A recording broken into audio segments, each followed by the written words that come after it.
Hey, what's going on YouTube? I just kind of want to show you guys my AE86 that I have here. This is one that I built like last year or something, but I ended up putting an SR20 in it because the motor was no good, so I still need a rear bumper. But I'm trying, it's a work in progress. I'm a really big fan of Initial D, so I kind of built it off of, you know, the whole Panda Initial D car thing. But I built a roll cage for it. Has a fuel cell. I don't know if you guys can really see that, but yeah, I have a fuel cell in there. Walbro, or not Walbro, Bosch fuel pump 044. This is the interior. It's kind of, you know, busted door panels, but couldn't end up doing the bride seats. Made my own seat rails for it. Have a Momo steering wheel. And yeah, I mean, it's 5-speed. It's definitely fun. It's original GTS car. Let's check out the hood. It's a turnkey swap right now. You just, you know, get in, start it, and drive around. But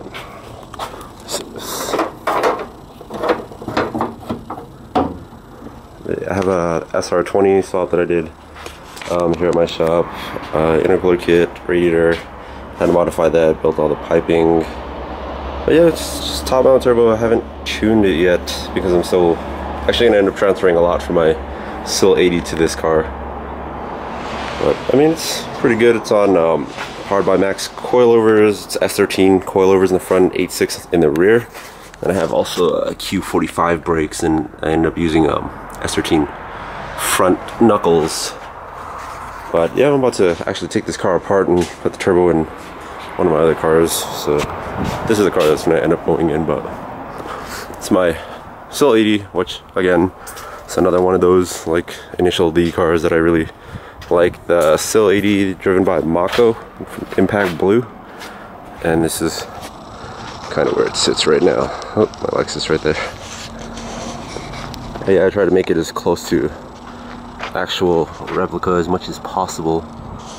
So I just had to get the rear, the Aero front bumper, got the mesh wheels. Those are JNC wheels, knockoff BBS of course, and then of course the wing. But this one's actually a full interior car that I just, you know, wanted to keep it. It's harder to find, you know.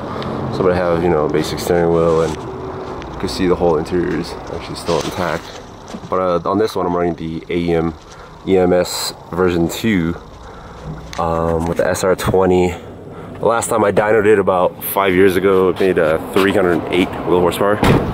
I'm not sure what it'll do now, but I'm gonna go finish tuning it up, and then I'll get numbers on it real soon. So, but this one also has SR20, has no airflow meter. It ended up converting to a map sensor right there, GM3 bar.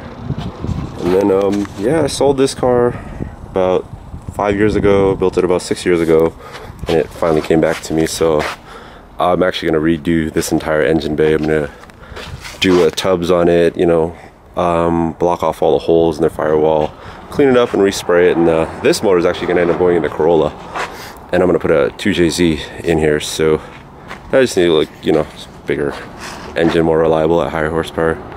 So I just want to give you guys a little preview of it. All right, thanks for looking, guys.